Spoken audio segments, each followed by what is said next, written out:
Welcome to another episode of The Crow's Nest. I'm your host, Christopher Corvo, and we're back after about a month's break. And on today's episode, we will be hearing a court case.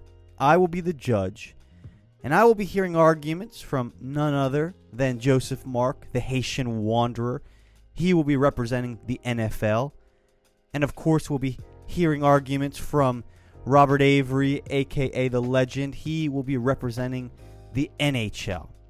And somehow I have found myself in this heated exchange about sports. And as you all know, I am not a sports fan, but perhaps that makes me the best judge. So, without further ado, I'm going to kick it to the episode where we will be hearing instructions as to how this case will proceed. So buckle up and get ready for the next conversation. Hope you enjoy. Rob, I want you to try to explain to us what we're going to be doing today, because we're going to do something a little different, a little new, and I'm curious to see how this is all going to play out. So the mic is yours, my friend. Okay, thanks again, Chris. Thanks for having us on. I've been wanting to do this particular debate for a while, especially with Joe, because I view him as an expert in his subject, which is the NFL in this instance, and my subject will be the NHL. And the purpose of this is an attempt to not convince Chris that one sport is better than the other, or this inherently is superior or inferior to that. What the purpose of this discussion is to see which league, if Chris were to start following, as we all know, he didn't grow up following sports. He's not really biased in any way. He has no allegiance to any kind of team or of any way. So what we're attempting to do, which makes him the perfect moderator for this, is if he was going to start out following either the NHL or the NFL, we're going to give him our reasons as to why he should pick one over the other. So that's it. I'm not trying to convince people that, oh, this ice hockey is the best sport ever and every other sport is trash. No, that's not what we're doing here today. We're just trying to convince this like archetype of a casual observer wanting to break into one of these two leagues as a supporter, and which one he should follow and why. All right, so we're going to do that through 5 different categories. The first category would be the merits of gameplay. And by merits of gameplay, I mean exclusively the nature of the game as it occurs on the field or in the ice, in this instance for the NHL. So it has nothing to do with popularity, what fans like more, what personalities are better from coaches, players, management, how the media covers it, the television rights, nothing of that sort. All right.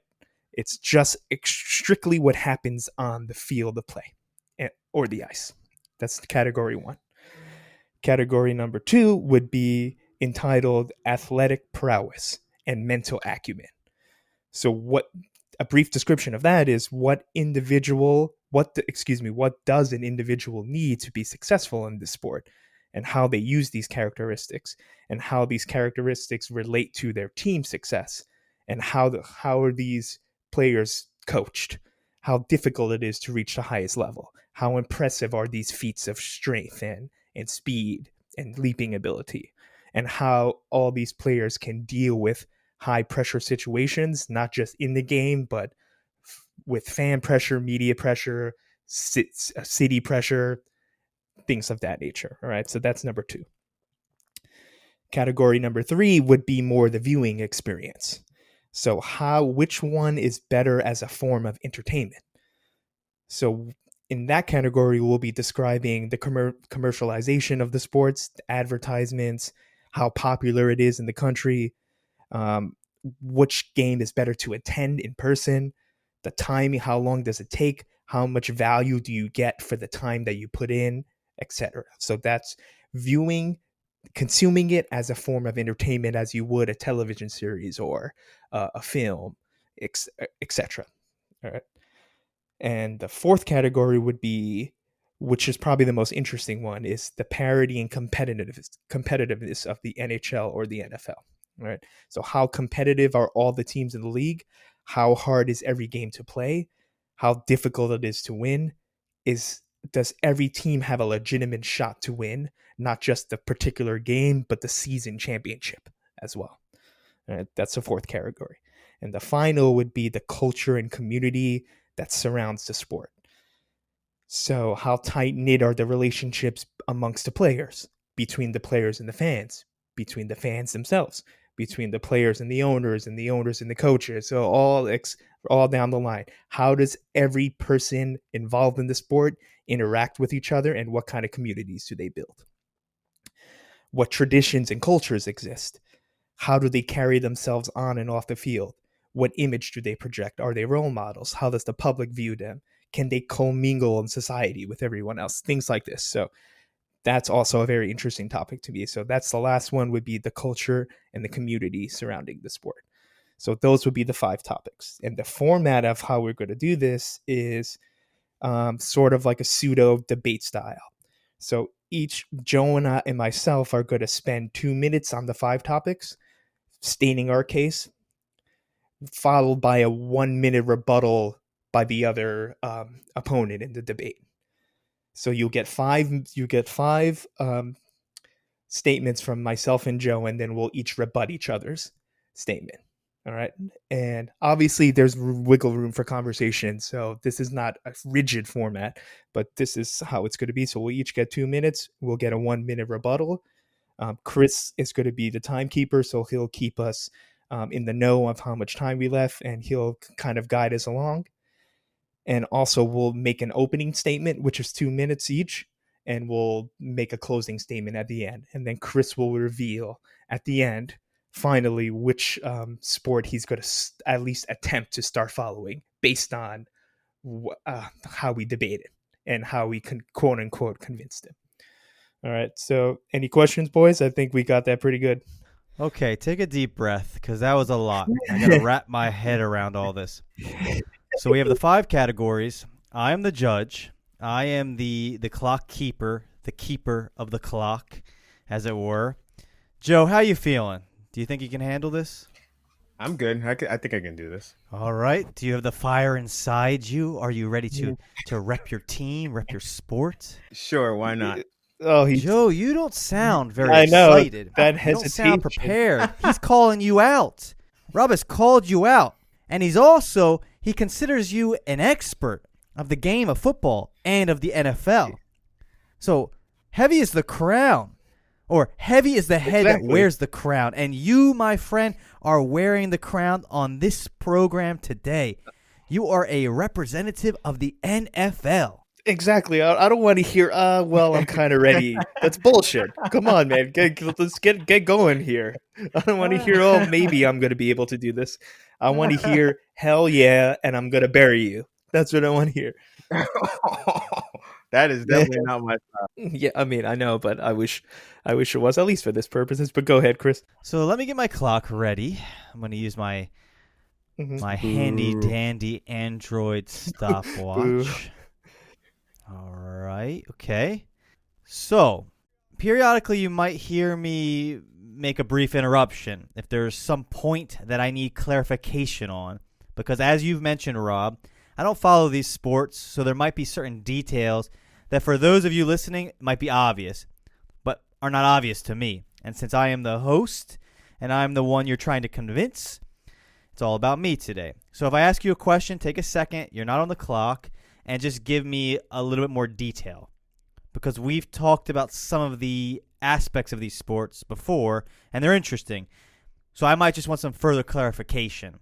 But without further ado, who wants to do their opening statement first? I'll take over the reins here. Since Joe is a little hesitant over here, let's see if he can deal with this one. Okay. So we're doing 2 minutes on the clock for the opening statement, correct? That's correct. So fire up. So give me a moment. I'm going to put on 2 minutes on the clock. Let me set a new timer. All right, 2 minutes. Are you ready? I am. All right, 2 minutes starts now. Okay, so folks, thanks you for joining us. And I want to just lead off with the main purpose of sports is to bring some entertainment into your life. not just a form of distraction, but something that can be uplifting and something that you can share with people in the community. And that's compounded when you grow up playing sports and following it, because it also educates you and forges your character. You learn training, you learn hard work, the importance of practice and honing your craft to be fit and healthy, passion, desire, working as a team, skills, all these skills that easily translate into your life at large. All right. So, this, once again, this is not to say ice hockey is better than football as a sport or any other sport itself. We're talking about watching the professional league itself and following it. So as a child, I grew up watching a ton of sports, but I narrowed on hockey specifically for a myriad of reasons, which you're going to hear today. So I do have extensive knowledge of baseball, basketball, football, but that's mostly relegated to the 90s and the early 2000s, which I kind of grew out of those sports, because when I grew older and matured, I zeroed in on hockey because the entire team, I was drawn to the fact that the entire team plays such an integral role in hockey. Each second is just as valuable as the one before it, which you'll see.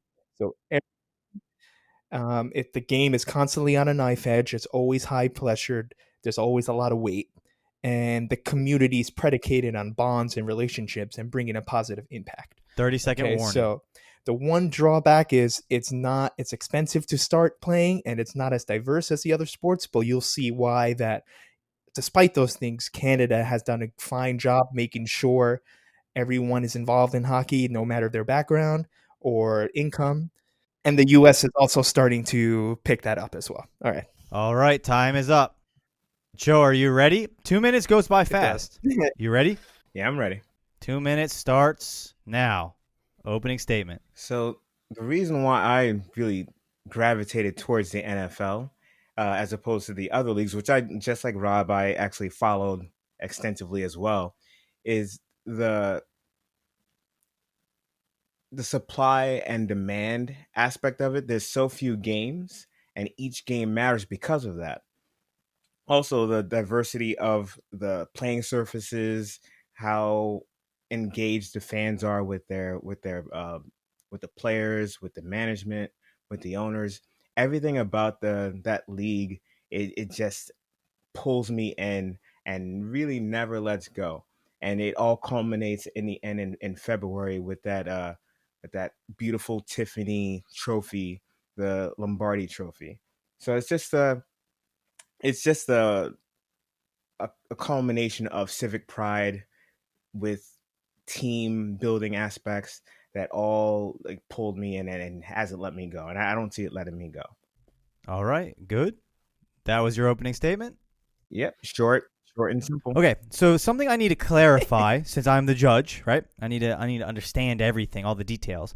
So for both of you, really this love of your two unique sports, it comes out of your childhood, right?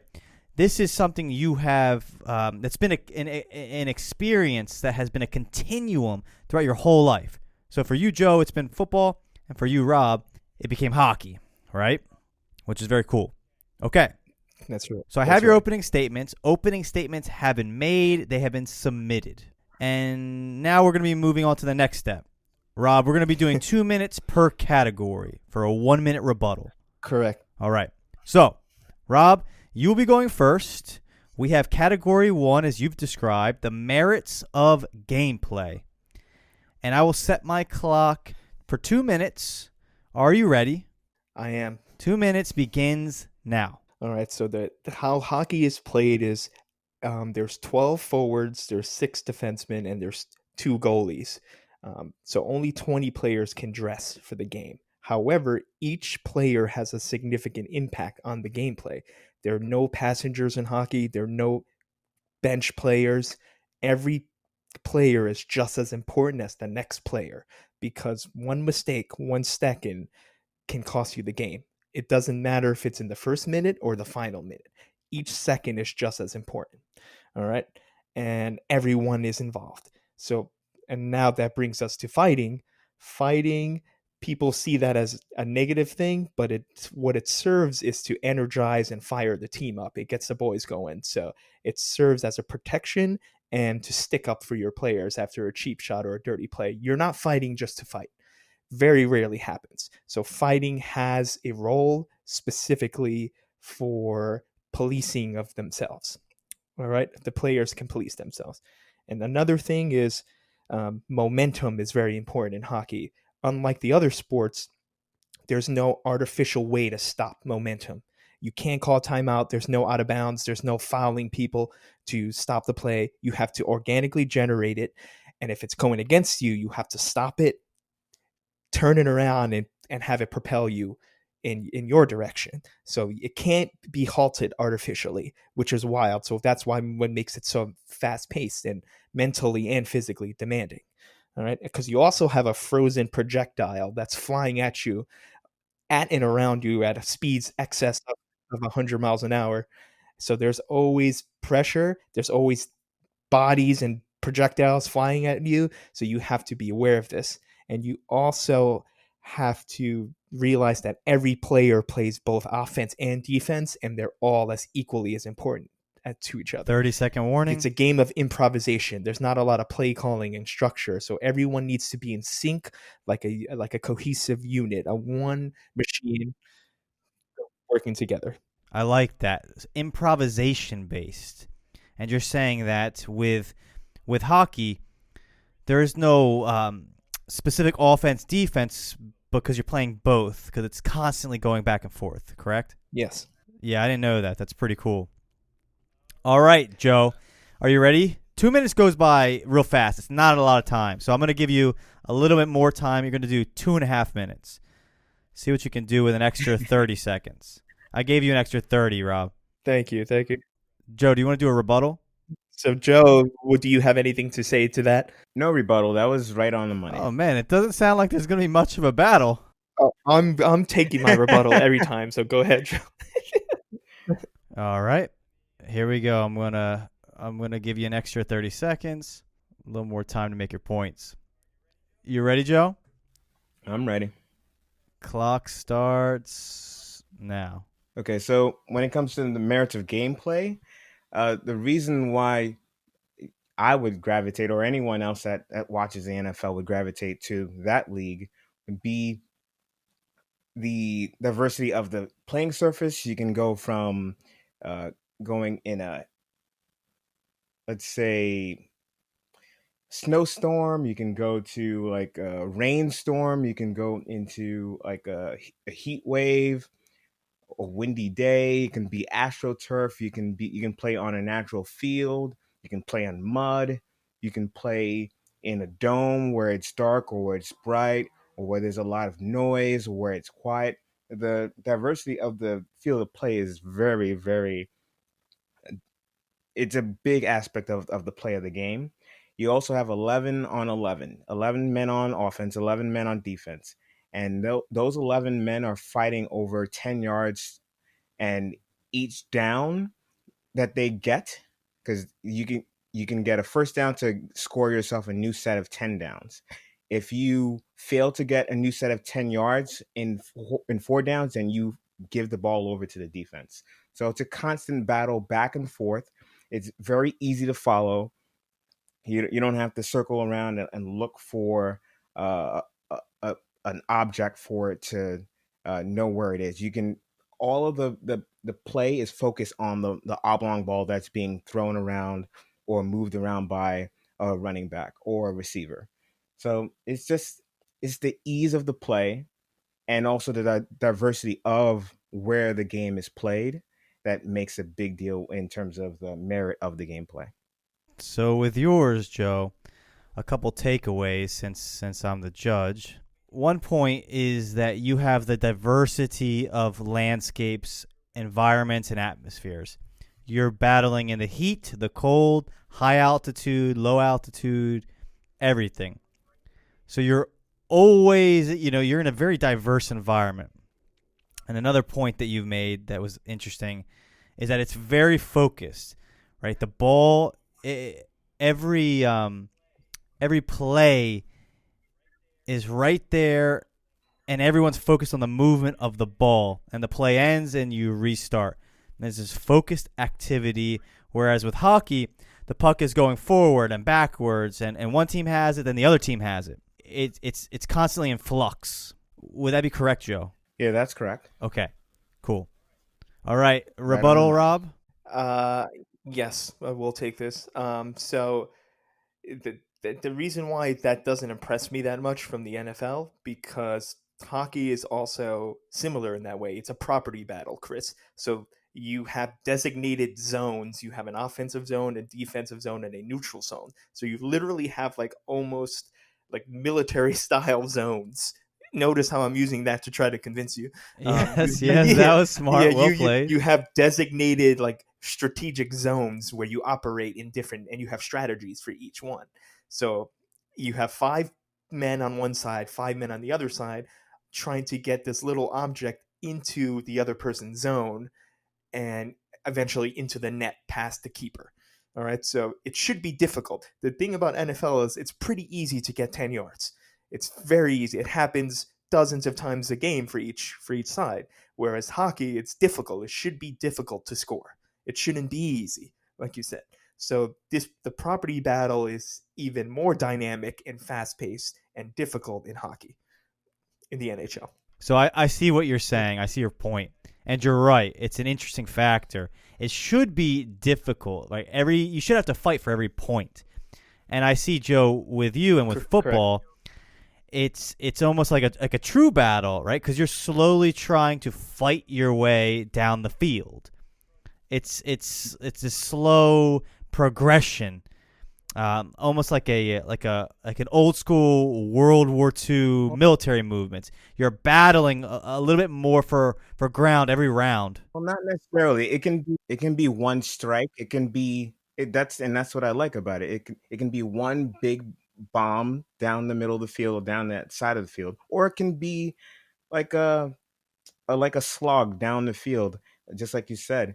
And that's part of the reason why I like it. It's easy to follow because there's no zones. You just have one end, and they're marching down the field to the other, and you fight each other. And there's a little bit more diversity of the play where you can run the ball mostly down the field, or you can throw it down the field. And you can mix it up in terms of the play calls. It's very different in terms of how you can actually go about getting points.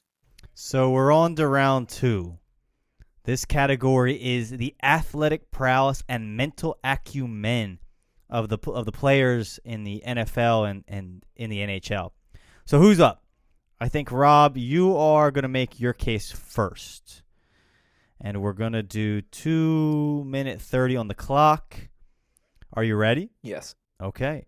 Clock begins now. Okay, so in terms of how impressive it is, the thing about an NHL player is they have the stamina, the fitness level, the athletic ability, the hand-eye coordination, the IQ, the sporting IQ of all the other sports, right? Football players, basketball players, baseball players. It almost combines everything because you're using a stick, all right? You're not just using your hands and feet. So hand-eye is huge. You also have to be an elite skater. So essentially, you have to have the abilities of a basketball or a football player. Plus, you have to have the grace and elegance of a figure skater. You're not even sniffing the NHL if you're not an elite skater. So you need to master that, the art of ice skating first before you can even think about playing. Then you get the physicality involved. Then you get the fact that you're controlling a small object that it's flying around all around the ice. You have to be aware of all this. Very physically and mentally demanding. Also, the stress of it. You can be hit at any moment. You can be hit many times per game. You also have to worry about all the other people moving at such a fast pace. So it's not like the NFL where you can take breaks. You can gather yourself every play. When you're on the shift, a shift in hockey is usually 45 seconds to a minute. During that minute, there's just people and things flying around at just incredible speeds that you have to process all of this at the same time, all while not trying to get destroyed by another player or get hit in the face with a puck. Much more fast-paced. You're skating the whole time, and this is why hockey players are renowned for playing through injuries, because they're used to just that physical stress of the game. and there tend to not be as much individual glamour or like glory hounds, I call them, like NFL players. Much more individualistic, less about the team, more about how they perform. A lot of NFL players care more about their performance than the team performance, especially some of like the really big stars. I would say Joe is probably going to say I'm wrong, but he knows I'm right. Uh, so we have that. There's more team orientation in hockey. So it's basically they're less more about themselves and what they look like. Most of them don't have real teeth, for fuck's sakes. Like they don't care what they look like. They just want to win. Time. Nice Yeah. points. And I like what you said about the hockey. You need to have the grace and the you need the grace of a figure skater, but also be able to take a hit and give out punishment like in football. Exactly. It's an interesting combination of skills. Exactly right. And the hand-eye coordination of a baseball player. So all that comes together. Okay, ready, Joe? Yes, sir. You have 2 minutes 30 on the clock. Clock begins now. Okay, so athletic prowess and mental acumen. When it comes to the NFL, I think that's really second to none. With athletic prowess, you really have to be, out of any sport, the most quick twitch person in sports. You have to easily just get up from your stance within seconds and then move straight up, straight to the left, straight to the right, or go back. You have to deal with 200 plus pound men, sometimes even 300-pound plus men that are trying to barrel into you, trying to knock you over or trying to knock you out. It's just it's such an exciting sport to just try to watch mano a mano men going against the next person in front of you and trying to dominate that person in terms of the space that you have that you're dealing with. And you can have someone that's 300 plus pounds that can literally run 40 yards in like 5 seconds, or you can have someone who's 170 pounds and 5'5" that can easily scat around someone else. There's so many different types of bodies that are around that can actually go and try to either score 6 points for the offense or score 6 points for the defense. It's just a special thing to behold. When it comes to the mental acumen, once again, it's also second to none. They have playbooks ranging from hundreds of pages where they have to set up plays for a specific person, set up plays for getting certain points or certain chunks of yards down the field, trying to defend certain players that do certain things. Like this, let's say there's a Tyreek Hill. He's one of the fastest players in the NFL. He can easily score the ball within 80 yards in like 10 seconds. You have to defend a guy like him, as opposed to another person like Derrick Henry, who's a massive running back who is not as fast, but he will literally run you over. There's so many different ways to get the points in an NFL game, and you have to actually prepare and scheme and find a way to get the goal of hitting someone. 10-second warning. Yeah, you can keep going. You finish your point. No, it's just a matter of scheming to try to get your way to try to get those extra yards so that you can ultimately get those 6 points and put points on the board in order to win the game. So a couple things I'm taking away from you, Joe, is one, the explosive power and speed necessary to play this game is at a high level, right? You have these massively strong, massive men as far as their weight, who have to be able to move that mass extremely fast. And then you have these other guys, these smaller guys, whose agility and ability to move through space is almost like superhuman, right? And another point I'm taking from you is the amount of strategy as far as the playbook that you need to learn as a player is vast. So maybe, Joe, could you give me some more details on that? What would the average player, right? How much can you explain to us how vast how vast is a playbook? How many plays would the average NFL player have to learn and have in their minds at any given time? Right, 5 plays, 10 plays, 500 plays. So usually the quarterback, they call the plays on offense, and they usually have at least 2 or 3 plays in their head to call based on what they see the defense lining up to do. So they can decide, okay, the defense is calling this play, I'm going to audible to another one. In terms of number of plays a game for each side, it's usually comes down to like 60 plays. And most coaches, because they're crazy assholes, they come up with triple the amount of plays just to cover their asses, because they love football that much, and two, they love the game. They don't want to get fired. They want to be able to do the sport that they love, that they would probably coach and not get paid much for it. And to get paid a lot for it, they want to put in as much time as possible. So they sleep at night and try to really get in as many plays as possible. So I would say hundreds of pages, maybe 200 plays for each team, probably more depending on how crazy that person is. So you're saying that, right, most NFL players have in their brain at any given time roughly 200 plays, 200 strategies for movement in their mind, so that if their coach was to ask them a question about that strategy, they would be able to probably, within some margin of error, answer that question and talk about it. Usually the good players, like the quarterbacks, the safeties, the centers, those are the ones that retain that amount of those amount of plays. The receivers, the ones that only care about their job, they usually tend to retain a lot less, maybe like 50 to 100 plays. If they're truly elite receivers, and they want to know every job of every position on the field. So it depends on the player, but for the most part, it's a vast amount of plays.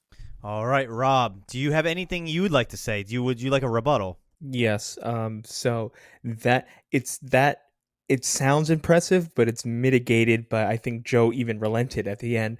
Not every player is required to have this amount of knowledge. Actually, most of the players on the field are primarily concerned with their own job. So yeah, it's impressive that the quarterback needs to know all these things, because they have to change the things on the fly too sometimes. But it's only about 3 or 4 players on the field that have memorized and know the ins and outs of those plays. It's not everyone, and most of the other players know pretty much a handful of plays. That's it at that time. So it's not that impressive to me, except the quarterback and like the defensive captain as well. So another thing I want to say is the disparity in size, you get the same thing in hockey. There's sick guys that are 6'5", 250. There's players that are 5'5", 140. Same thing. It's not different in the NFL. The disparity is still there. And I would argue that smaller players have a bigger effect in hockey. The playing field, at least athletically, it's a little more even, because in the NFL you can have a gigantic person, but in hockey you can't. There's a physical limit to the size you can get to, because as we said, you need to be able to skate and move around and be agile and mobile. You can't just be a left guard that's like a gigantic enormous. He's basically a pillar of a human being, and all he has to do is ram into something else. There's nothing impressive about that for me. These giant 350-pound guys that just ram into each other, giving each other brain damage. But that's not as impressive to me as someone who's big for their sport, but also has to be nimble and agile. So that's what I would say to that. But I will concede that the playbook for a quarterback and the strategy involved, especially in the coaching side of the NFL, does outweigh, because the coaching in the NFL matters more than any other sport. And I don't think anyone can argue against that, because as a coach, when you're drawing up a game plan, it's so complex and intricate. It's actually incredible to think about what some of these coaches can do. Okay, good. You read my mind. I was going to ask that exact question about the coaching.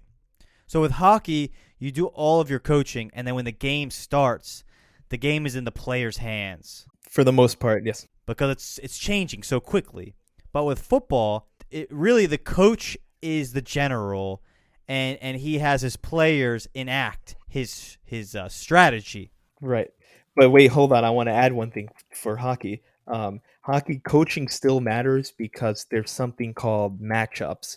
Whereas when the whistle blows, when there's a stoppage in hockey, you get to match up if you're the home team. So hockey is one of the few sports in the NHL specifically where the home ice advantage matters more because it gives you a strategic advantage. The the opposing team needs to put out their 5 players, and then after you see that as a coach, you can decide the 5 players that you want to put on afterwards. So for each single stoppage, you get to play like a little chess game. Okay, he's going to put these 5, so I'm going to put these 5 because this 5-man unit is effective against that 5-man unit. So you can match up based on what you see already on the ice. So it gives you a true home ice advantage, which no other sport you can't see what the other team's going to do personnel, and then you're allowed to bring on yours to match up against that. So the home ice advantage is pretty critical in the NHL. That's where the coaching comes in the most, matching up against what you see. Okay, interesting. So, okay, in that case, the opposing team coming to fight you on your own turf, they have to bring out their people, and then you have the option to, you can look and see, oh, I know the perfect person to go against that player or that player. Exactly. That's So, pretty but cool. yeah, it's cool. Yeah, and to tie that in every other sport, you have to bring out your players at the same time. So there's the difference. In hockey, like you said, you get to see and then match up. Every other sport, you're putting your units on simultaneously. All right, so we're going to category 3, which in my opinion is the most important as a viewer. Category 3, viewing the NFL or the NHL, as a form of entertainment. All right, and we have Rob, you will be going first, unless you'd like to pass it to Joe. No, Okay, I'll take ready? her. Here we go. 2-minute 30 on the clock. Go. All right, so hockey, you got 3 periods and they're 20 minutes each. Okay, and so from the drop of the puck, from the beginning of that game to the end of the game, in real time, you're spending about 2.5 hours. So you're getting 60 minutes of content for 2.5 hours of real time. There's an intermission between the first and the second period and the second and the third period of 18 minutes each. So overall, you're getting 60 minutes of gameplay for only 2 hours and a half, sometimes less in real time. And every second of that 60 minutes of gameplay matter. You can win the game in the first minute, you can lose the game in the first minute. Whereas almost every other sport, you're not winning the game in the first minute of the game. It's impossible. Theoretically, in the NFL, it is possible, but it's never happened. All right. So every game and every single second in hockey is important. All 60 of those minutes are heavily weighted. There's no standing around. There's no catching your breath. There's no breaks. There's no out of bounds. It doesn't constantly go to commercial. There's only designated times where it's allowed to go to commercial. After the 14th minute of the period, the 10th minute, and the 6th minute. You cannot, no matter what else happens, you cannot go to commercial any other time, right?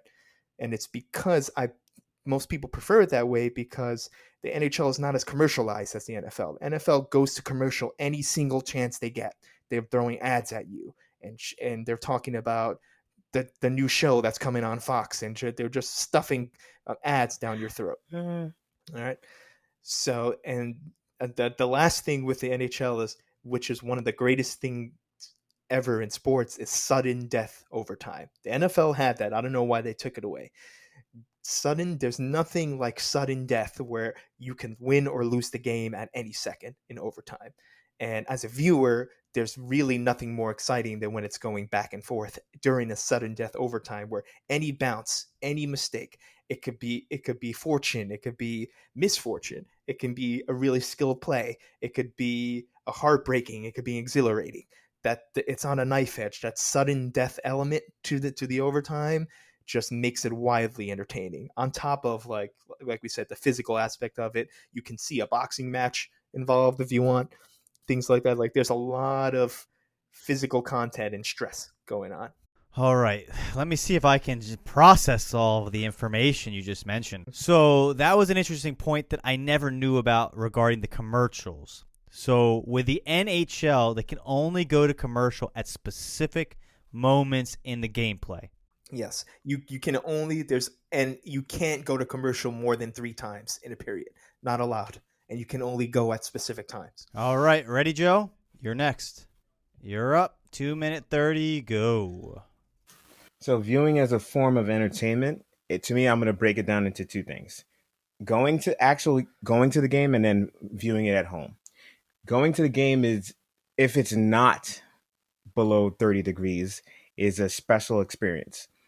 I've went to Seattle, and just to see how passionate they are in terms of hours before the game, tailgating, going to restaurants and bars outside of the stadium is an amazing experience. We have a marching band that goes up and down the street before the game. You get to talk to opponents' fans. You get to talk to your hometown fans and kind of get this civic pride and camaraderie going.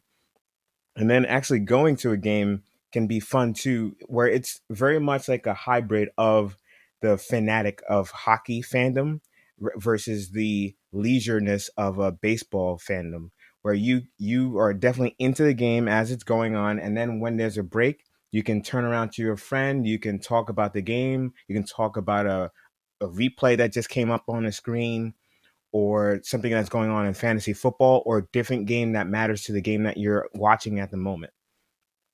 As it goes to watching a game at home, it's probably no better sport to watch at home than the NFL. You can watch replays and not miss any big play, which happens a lot in hockey. You can actually go up and grab a bite to eat when there's a break, or you can use the bathroom when there's a break. You can switch the channel to another game and see what's going on for fantasy football, or for, once again, for an opponent in your rival, for your rival's team. You can do a myriad of different things in terms of just watching it at home, and it makes you more immersed in the whole experience of watching a game that particular week. And to me, that's the biggest thing. There's so few games.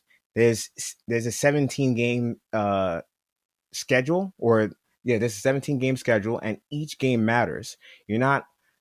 You're waiting for the next week for the game to play, and the build up towards that week is so big, as opposed to hockey and baseball and basketball, where there's so many games. You could easily miss one and not really miss much at all.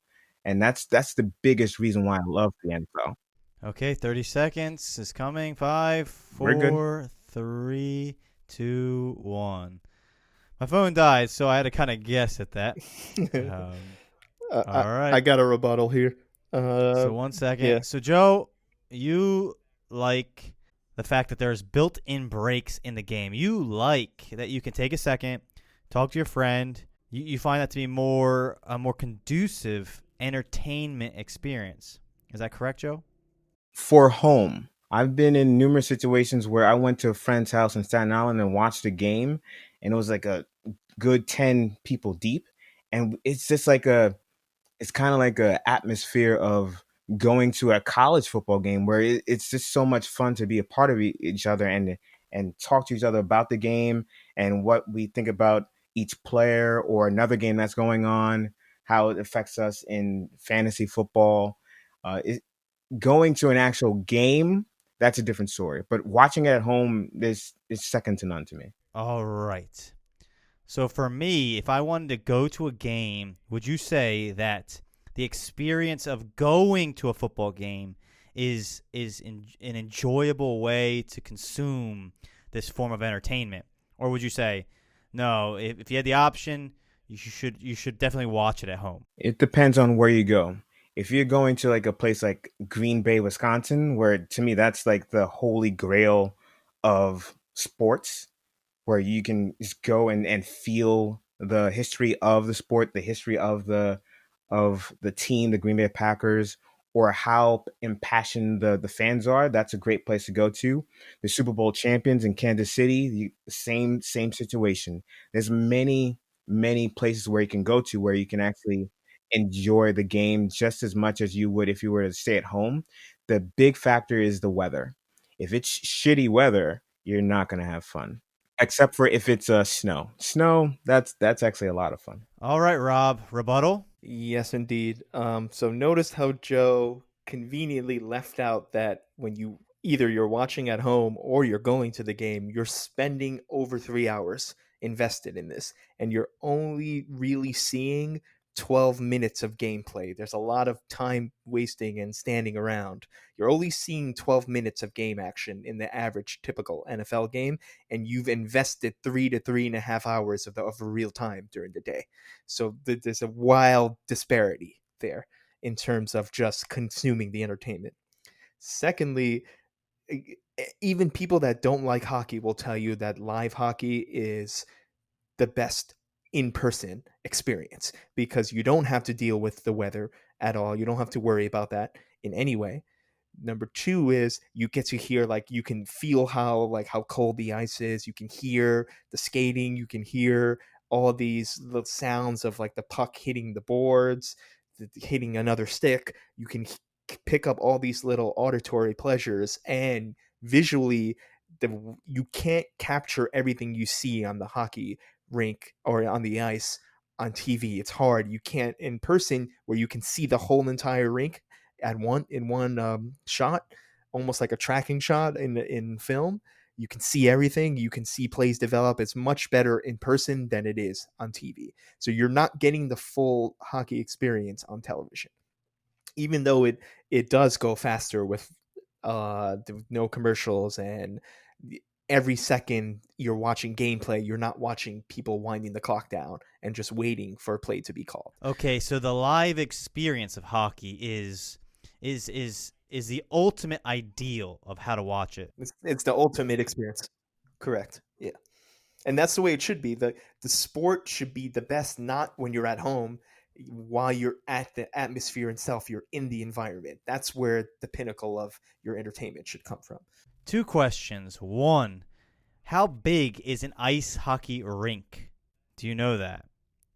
In comparison to how big a football field is, right? Hockey rinks are significantly small by comparison, yes? Hold on. Yeah, yes. The hockey rinks are 200 feet. So you have a much more condensed arena for action than a football game. Right, so it's like you're getting all this action in a more confined space. Football is more spread out. Correct. All right, let me jot down those notes. So we are moving on to category 4, and that is the parity of competitiveness. And Rob, you are next on the list. You're first to go. Let me get my my stopwatch ready. Good thing I have 2 phones next to me today. Nice. That's one of those, the burner phone. Yes, you always need to have a burner phone, especially when you're doing a podcast. You never know who's going to call. All right, Are you ready? The clock is beginning now. All right, so parity is pretty similar in both leagues because they have something called hard salary caps, which is highly conducive for parity throughout the league. So other sports have soft caps or no caps at all, where you can just spend whatever you want. But these two have strict salary caps, meaning you have to allocate your resources prudently, and you can't just throw money at problems to solve them or win. Right? You have to be very calculated and dedicated to using the resources properly. So in the NHL, you have teams that are all competitive throughout the league. Every game is hard. Every game is almost a 50-50 toss-up because the teams are so competitive, because you can only spend a maximum amount on your roster. All right, so you have to be able to get the best players at the lowest salary That's essentially the goal, which allows you to field a team of the you have if you have more good players on low salaries, the more good players you can still uh, use as resources for your team. You can add them. Right? So that allows every team to have a chance. In the postseason, you'll have 8 teams on each side, Eastern Conference, Western Conference, and all 16 teams have a chance to win the Stanley Cup. There's not a team that enters the postseason that doesn't have a chance because of the way the salary cap is structured. The Aside from the ones, there's never super teams like you see in other sports where they're just dominate and just going into the game this team is winning. NHL is almost always a coin flip, especially in a 7-game series. Whereas the NFL, you only have one postseason game, single game elimination. In hockey, you still get that same parity over 7-game series. So you have to prove yourself. Each round, you have to win 4 out of 7 games. And even despite that, every team still has a chance, no matter if you're the first seed or the last seed. Every team has a legitimate chance to lift the Stanley Cup. And I don't think any other sport can say that. And you can also ask the casual sports fan, hockey playoffs are usually renowned, along with that sudden death element I was talking about earlier. It's renowned as the most difficult and probably the most entertaining postseason to watch because of this.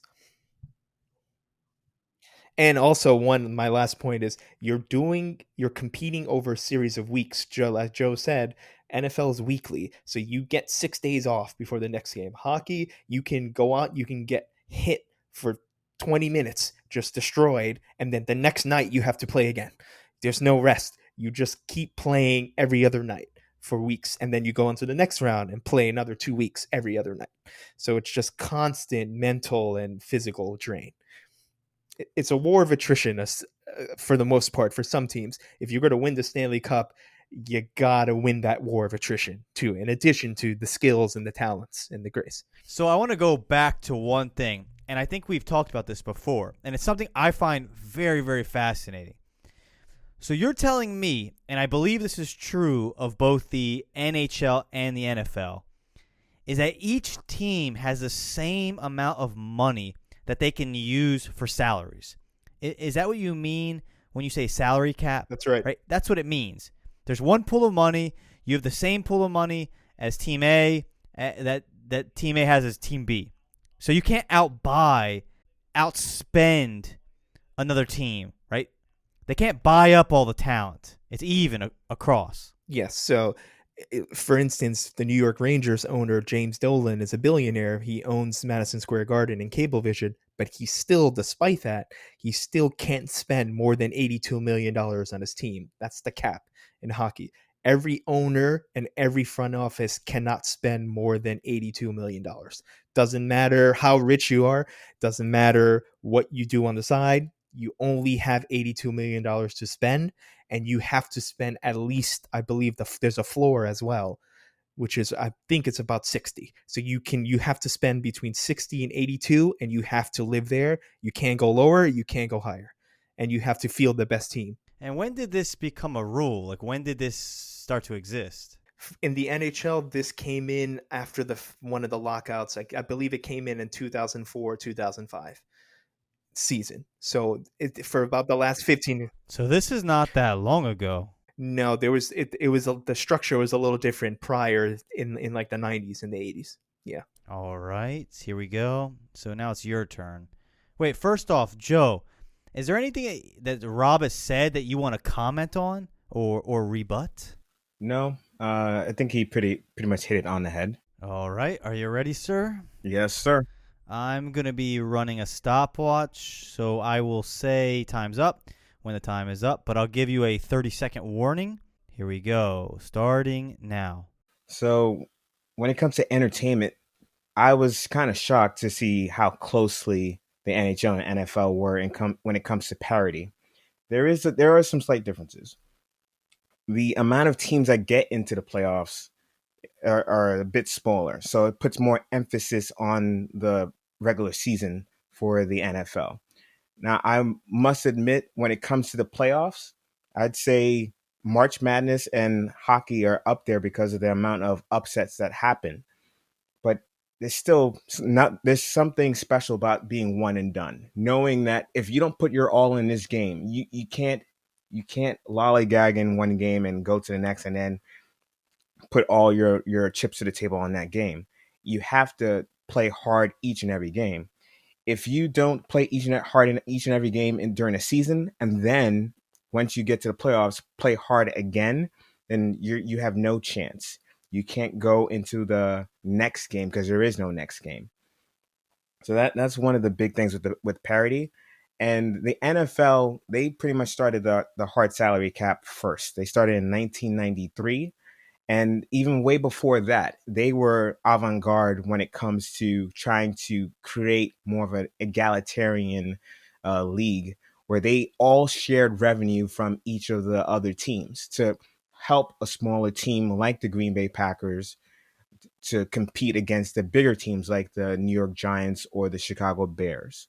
So they always had this in their mind of having more of a equal playing field between the teams, and that's one of the biggest reasons why I love the NFL as well.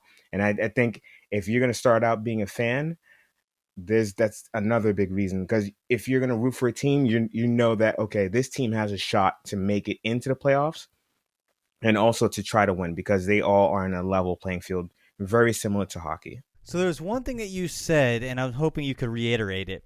How long? So you said about this egalitarian, this one pool, so that there's more equality amongst the teams, you know, amongst the bigger teams and the smaller teams. How long have they been doing this, Joe? So the former owner of the Giants, Wellington Mara, he came up with the idea in 1960 to have revenue sharing. Basically, all the owners would pool their money together, and then they would split it up based on how many teams are in the league. And then using that, then they could actually pay their players, pay their staff, do whatever they need to fix the stadium. They all found a way to have it be more of on a equal competitive balance. And then the actual hard salary cap started in 1993, and that was really more of the beginning of how sports, well, between hockey and football, the other sports don't do it as much, if at all, but those two sports are really more of forward thinking when it comes to trying to have as much competitiveness between the teams as possible. Those two leagues have a little under 50% of their teams win the championship over the past 20 years. And none of the other leagues can say that. Would you say, and this is a question for both you, Joe, and Rob, for your perspective sports, when they incorporated this kind of money sharing, of salary caps, did they see competitiveness and parity increase in both the NFL and the NHL? Yeah, for sure. It allowed teams in smaller markets. Joe alluded to this a little bit, to compete. Whereas it's not the New York or the Los Angeles, the Chicago that's dominating because their owners are extremely wealthy. You have teams in Nashville, in Arizona, in like South Florida. These teams are now able to compete legitimately, and Florida, even in the beginning of their history where they struggled a little bit, now even they can feel the postseason roster. They've been successful recently. Tampa Bay has been widely successful, a market that you would think would be the direct opposite of hockey, in sunny Tampa Bay all year round, but they have one of the best teams.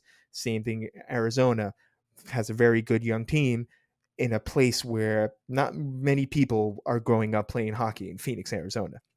So it allowed teams from all over the country to have not just a shot, a genuine shot, not just one like a shot in the dark. They have a genuine chance to win the whole thing because of the way the salary cap is structured now. You just have to have smart and clever front office management, so it adds another element. You just don't have to outspend someone to win. It's a crazy idea. We're going to move on, But did you have anything you wanted to rebut, Rob? Anything? He's not in this category because the NFL does this very well. I will take this rebuttal opportunity to say that I believe the NFL and the NHL have both done this correctly, whereas the other sports, like I love soccer, but soccer has a huge problem with this, with people just spending loads of cash just to buy players. MLB, you can hand out $400 million contracts to people. There's no cap. NBA has a soft cap, which I think is a joke, where they do have a quote unquote salary cap, but there's like 17 different exceptions. You're allowed to go over if you do this. If it's this type of player, you can go over. If it's that type of player, if he does this, if you sign him in this day, if he has these kind of rights, if there's just is a myriad, there's just so many ways to circumvent the cap that they might as well not even have a salary cap at all. So if you're going to have a cap, have a hard one. If you're not going to have a hard cap, then don't have a salary cap at all. But if you want competitiveness throughout the league, where the NFL and the NHL are similar in this, where every game, each team has a chance. Sometimes you think this team is going to win. They have better players, but no, it can. What's the name of the movie? Any Given Sunday. And it's become a saying in the NFL where any game, any team has an opportunity to win. And the same thing with the NHL. Every game in the NHL is hard to win. It's because of the cap across the league that's even the playing field for everyone. All right. Are you ready? This is the last round. This is culture and community, which is probably one of the more interesting of the categories. Are you ready, Rob? This is the last moment you have to really sell me on the NHL. Yeah, I'm good to go. I'm just thinking of Any Given Sunday, and I'm having flashbacks to Al Pacino. Al Pacino yelling, yeah. Al Pacino got old, and he's got that rough and raspy voice. Yeah, Willie Beeman, baby. He had that song. He had the rap song. Joe knows what I'm talking about. Willie Beeman. Charlize Theron is in that film as well. She's, I think, his daughter. You know the funny thing? I've never watched that movie. I'm surprised. Oh, come on. You got to see that. Yeah. I feel like that's something you would have on rotation fairly frequently. I don't know. There's something about sports movies that just don't do it for me. Rudy, come on. Rudy's a classic sports movie. I cried at the end of Rudy. It's a very cryable film. Absolutely. I'm not ashamed to admit that. I was weeping when he's running on the field at the end. Fuck yeah. I think the best scene is when everyone throws their jerseys on the pile until the coach lets Rudy play. Right. Every player said they weren't going to dress unless Rudy dressed. Yeah, I love that scene. Fantastic movie, and it's based on a true story. Indeed. It has a whole other caliber to it. Are you ready? Okay, the clock is starting now. All right, so culture and community.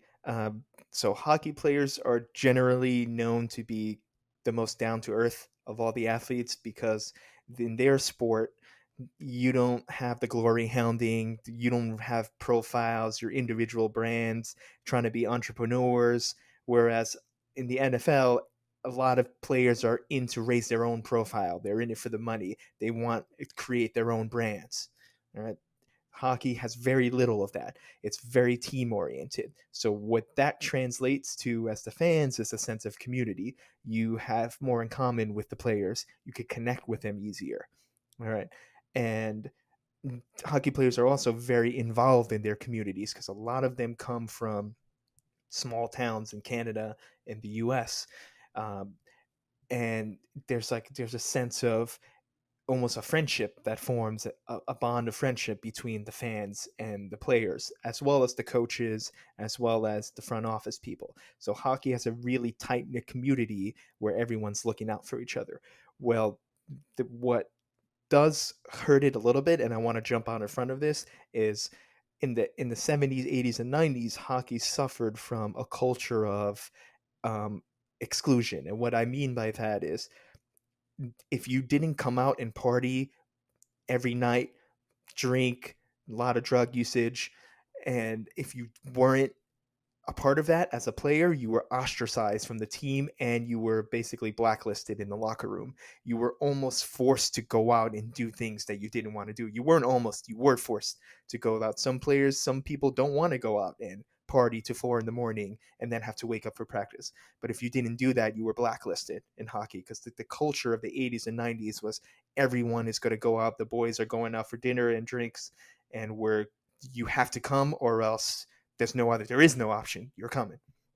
All right. So, and then the last thing with community is so that's bad. That's changed now recently. Recently, it's more you do you, I do me. We don't have to all do the same things, and we're not forcing each other to do any of the things. So that they did flip that in the 2000s.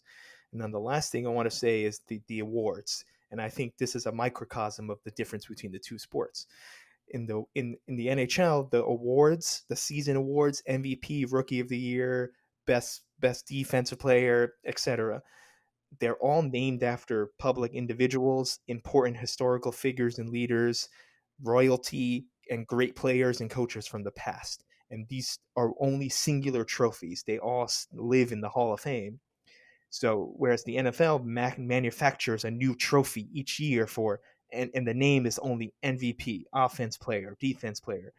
In hockey, you have the Hart Memorial Trophy, the Vezina Trophy, the Lord Stanley's Cup, and each of them have full stories for the names that they're named after, and there's only one of them, so it's unique. Every MVP, I think we talked about this in the one of the past episodes, but every MVP, every Stanley Cup champion, their names are all together on that one trophy, and they've all touched it. So that shows you a microcosm of the community where there's nothing individual about hockey. It's all about the community and the team. And it's reflected in even the names of the awards as well. So every year, it's the same trophy that gets taken away and given to the new team. And given to the new team, yes. Or player. Yeah. So and they all live in the Hall of Fame. So when it's time to give out the award, you receive it at the Hall of Fame, you keep it, and then you give it back. Same thing with the Stanley Cup. That's how they should do the Oscars. I don't know how that would work out. All right, Joe, is there anything you want to comment on? Anything you want to rebut? Anything about Rob's statement? No, that was pretty good.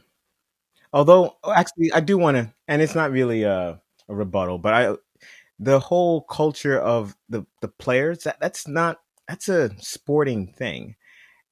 When you deal with men and you deal with them on a almost 24/7 basis, that's going to happen. I remember stories with the Yankees, how they would go out and with David Wells and Shane Spencer, and they go partying for nights on end. So I don't think it's a big deal, but I don't know. I just feel like it's not a huge negative because it's going to happen. Yeah, David Wells was still drunk when he threw a perfect game. That's just goes to show you everything about baseball right there. You can pitch a perfect game and you're still drunk from the night before. Just David Wells. Yeah, baby. Are you ready, Joe, for your final statements regarding culture and community of the NFL? Yes, sir. Let's do it. All right, here we go. Clock is starting now. So, when it comes to the trophy, I'll be brief. It's named after the one, the only Brooklyn's own Vince Lombardi. Enough said. I love that dude. The look of that trophy, the way Tiffany actually created it. I love that thing. I don't care about any other trophy but that. MVP doesn't matter to me. Rookie of the Year doesn't matter to me. As long as you have that Super Bowl champion, that's what matters. In regards to like the culture, I'm going to try to break it down into different subgroups. As fans, I think some of the stuff that fans go through with the NFL are really special. Like when you go to NFL training camps during the summer, you have certain teams that actually have like kids bring their bikes to players and they ride their bike. Those players ride their bikes to the stadium and the kids get to run or jog next to the player while they're riding, and then they get to chat up the player. When it comes to like the draft, there's this big atmosphere around the future of those teams that you rarely ever saw in any other league. And now these leagues like the NBA and NHL and baseball are trying to pump up their drafts the way that the NFL did. The atmosphere before a game, like I said earlier, is second to none. You can talk to the people in Buffalo. They have their their Bills Mafia, where they go crazy doing suplexes on top of tables, having little board games or drinking games or eating like wings before games. Yeah, they're It's complete just mutants in Buffalo. they're crazy, absolutely crazy. It's just a special. I just remember going to Seattle and Chicago, going to Soldier Field and walking to that stadium, which is something that you can rarely do for a lot of NFL stadiums. But it's starting to happen a lot more, where you can just march to a stadium like in Dallas or in Arlington and see how massive that stadium is, and you go inside and it's like a palace, and you get to be in awe of what you're seeing before the game, and then during the game it's kind of like it has this like Roman Greco um like atmosphere, like two groups of people battling against each other. It's just special. When it comes to the players, they're goons, and I love that. They I I remember growing up as a kid and just watching players like Brett Favre run all over the field after he would throw a touchdown, and it's just that boyish kind of uh, excitement that just really got me excited. And to see that in the players today, like Lamar Jackson and Saquon Barkley, just see and Odell Beckham, see them how they celebrate the game. And even in Green Bay, when they jump onto the stands during a touchdown, you just don't see that in many other games. And I'm glad that the NFL, the No Fun League, formerly, they're starting to open that up and let the players be them. And the fans really get to see that. When it comes to the owners, I'm mixed on them. I think they're a little greedy sometimes. Other times they really want to really bring up the enjoyment aspect of watching a game. You have like little complexes where you can actually, after a game, like in I believe it's in LA where they're setting it up. They have they have hotels around where you can go to the games. In Pittsburgh, they have like a Hall of Fame where you can see all of the past historic moments for the Steelers. And Green Bay, the same thing. I just love how they play up the history of the league, and they really want to show the fans a good time. My only thing is just certain owners kind of going up against the municipalities and saying you have to pay a certain amount for the stadiums. That kind of bothers me. And then leaving one city to go to another, that really bothers me.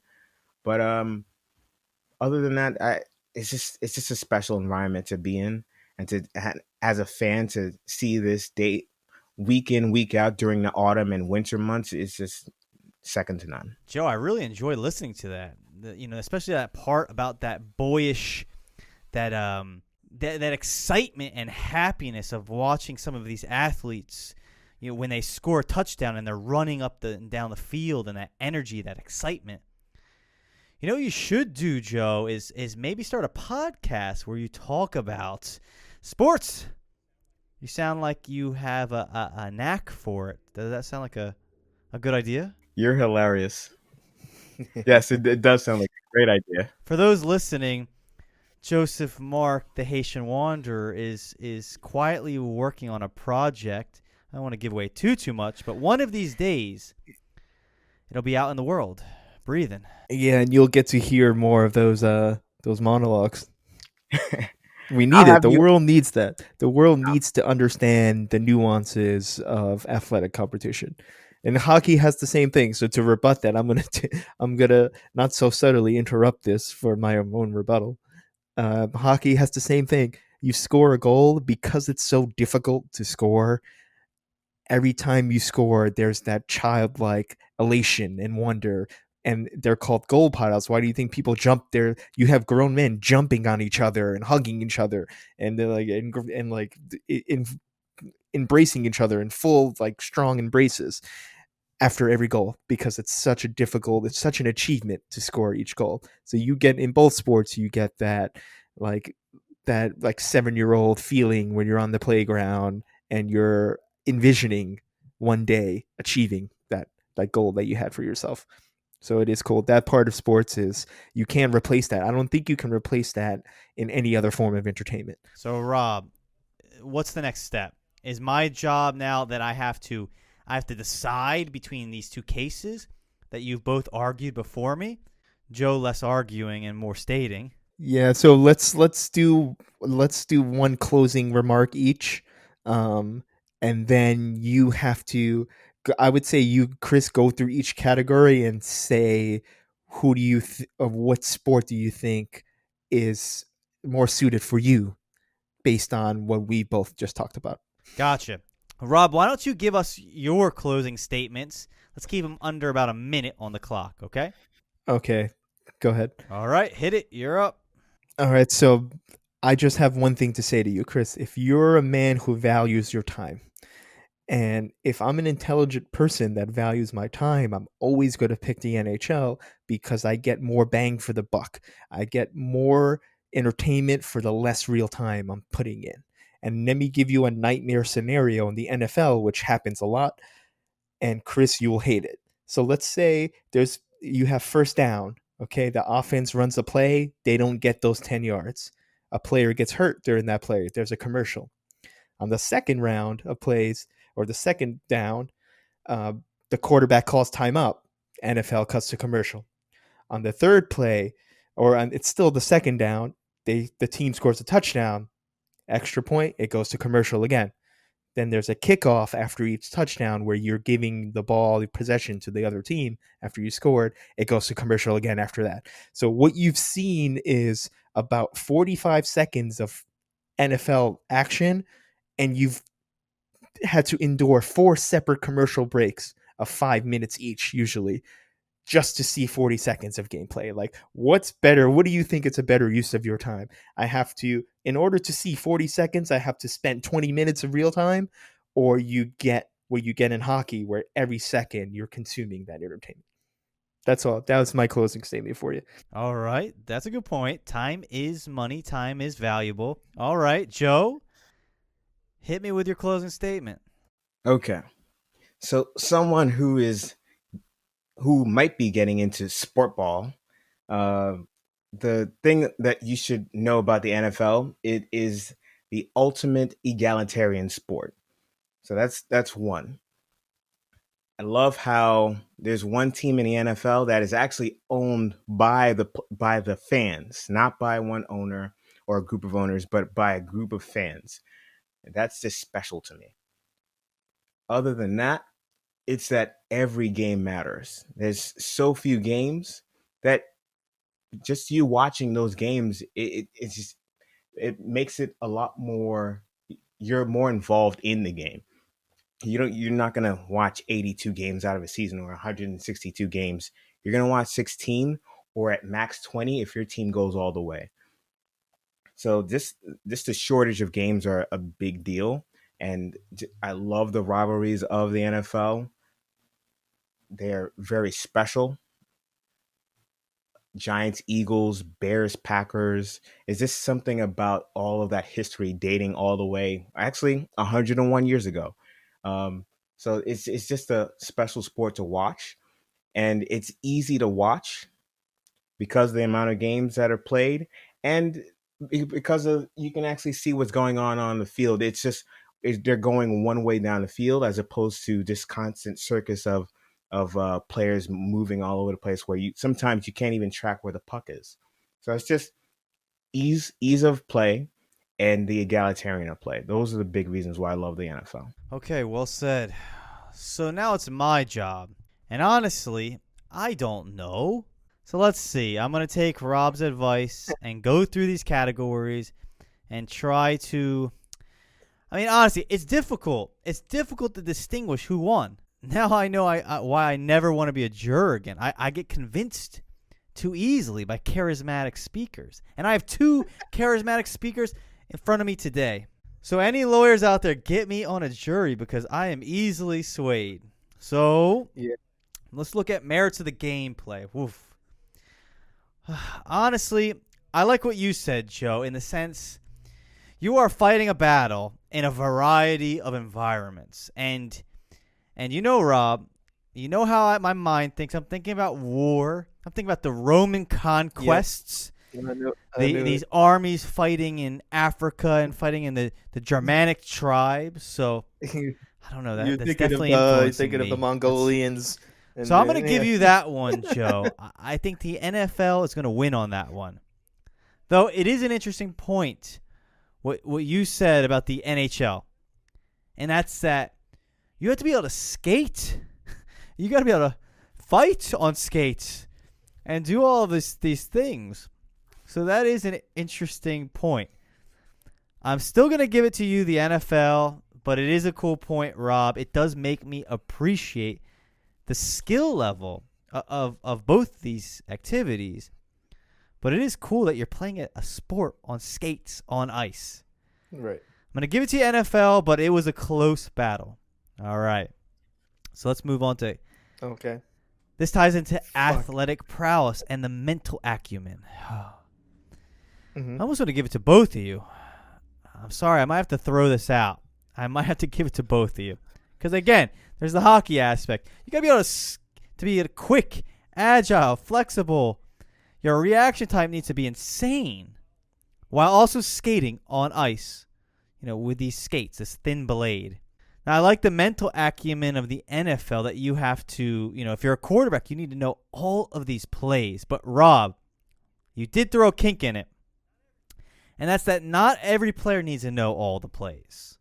Just really the quarterback. He's the brains of the operation. Right, so after saying that, I'm going to give category 2 to the NHL, and that's because you have to skate on ice. That's right, so you have to pretty much be able to run and juke with skates on this very thin blade, like I said, on ice. Right.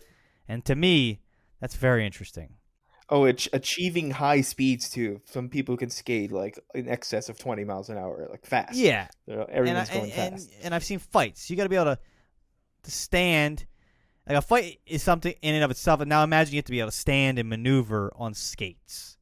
So, yeah, I'm going to give it to you. It's close. On another day, I could give it to you, Joe, but because NFL, they're freaks, man. They're giants that can move fast. And that's a pretty stellar combination. I would not want to be on the bad side of an NFL lineman or linebacker.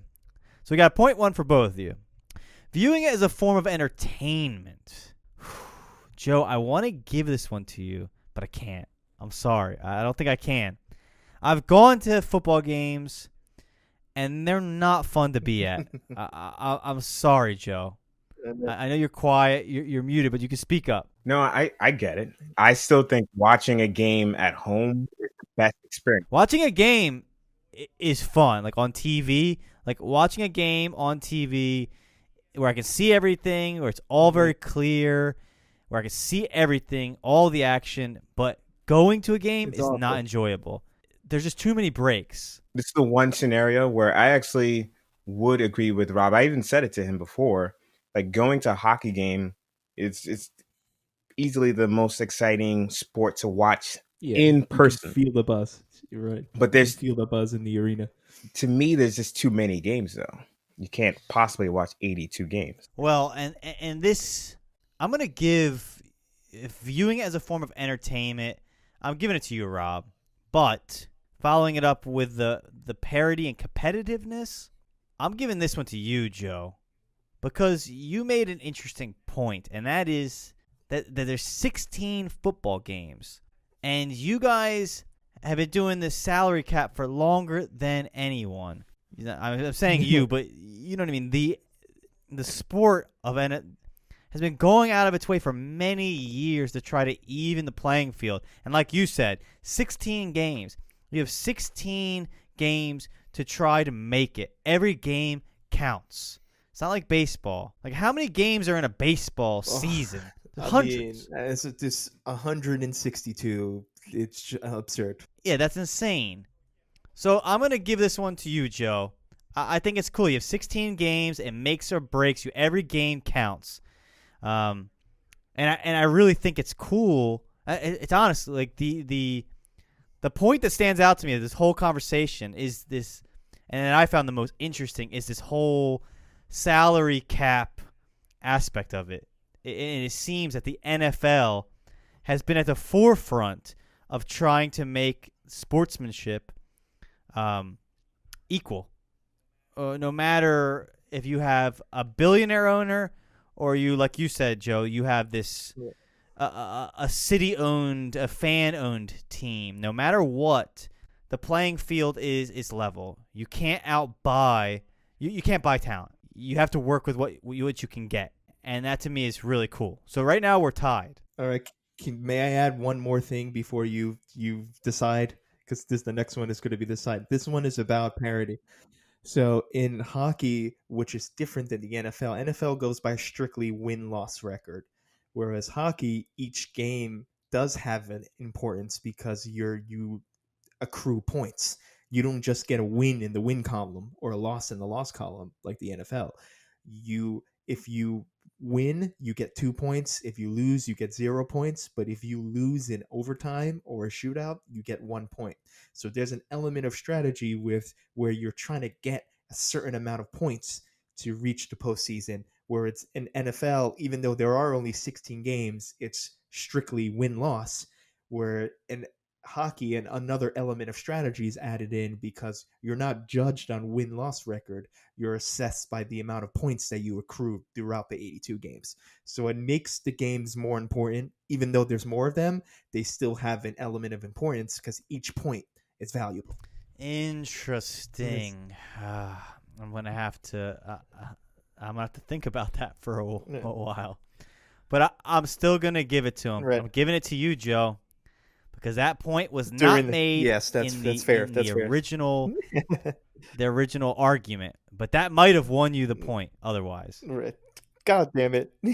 Did you just think about that right now, this second? Yes. That's a cool detail. Yeah, it's a point system. It's not a win-loss record system. Exactly. I should have said that earlier. You're right. That was dumb by me.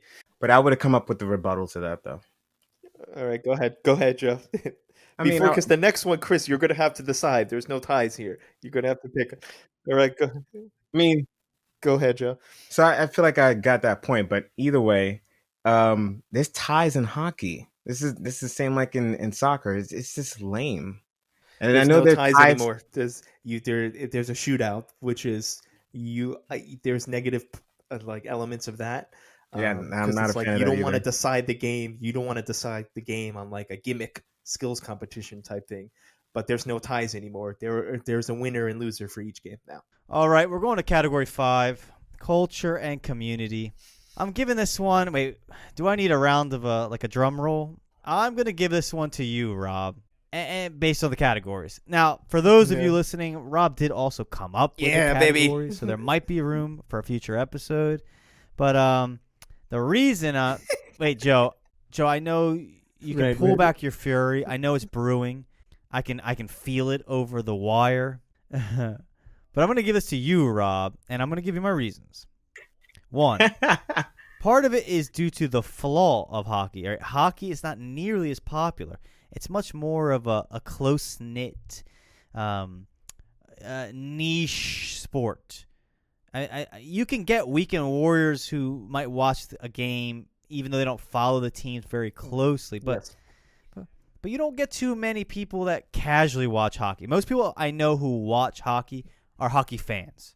And I guess another that's a great point. One of the downsides of hockey, as far as its popularity and its success, is that I can eyeball a football player. I live in New York. I think if someone walked down the street of one of these star football players, I could probably identify them. Like there's a higher chance I could pick one out of a crowd than a hockey player. I don't think I could eyeball any hockey player.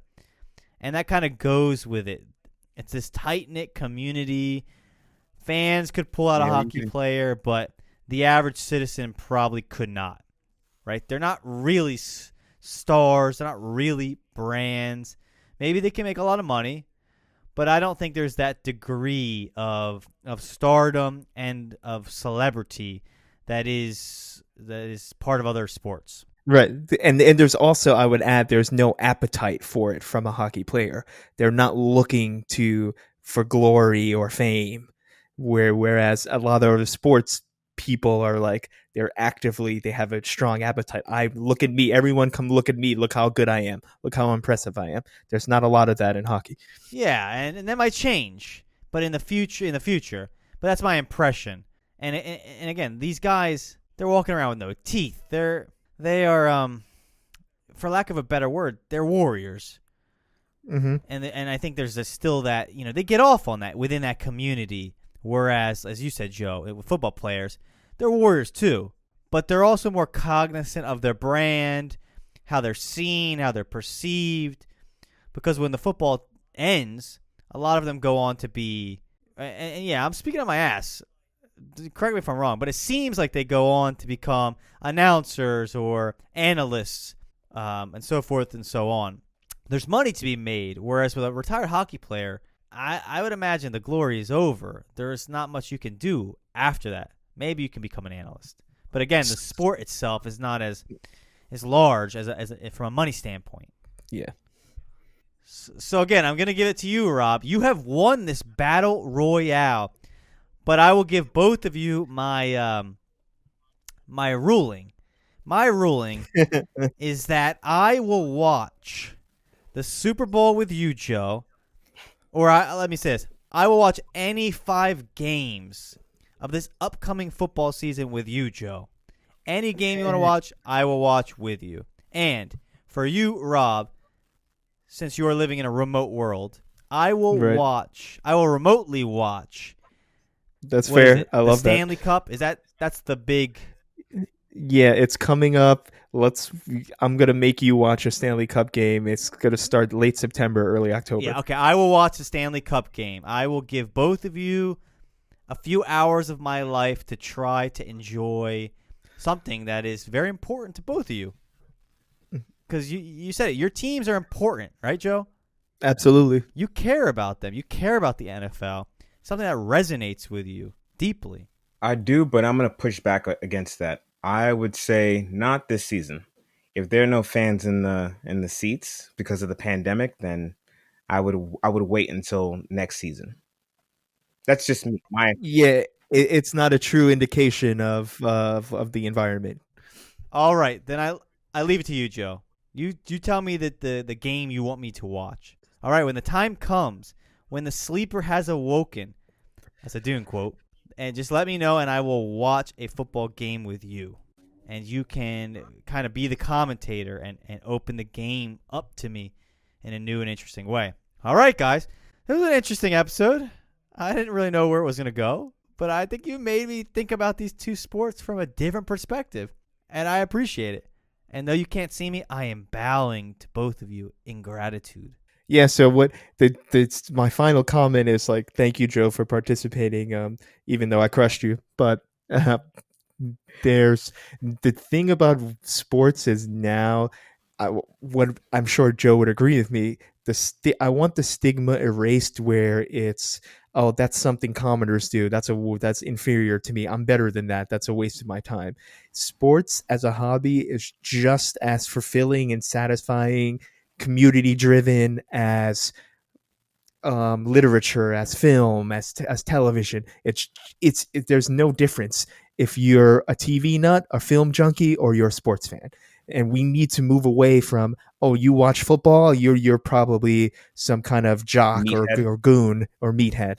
We got to move away from that. There's an intelligent way to watch sports and follow it, and I think both Joe and I exude that. As someone who doesn't watch sports, your form of entertainment, as far as the community aspect, is of greater import than, right? I can watch a TV show. That's me consuming entertainment, but I'm consuming it in a bubble. But sports, even though I don't enjoy watching them, I can appreciate that you're part of a community.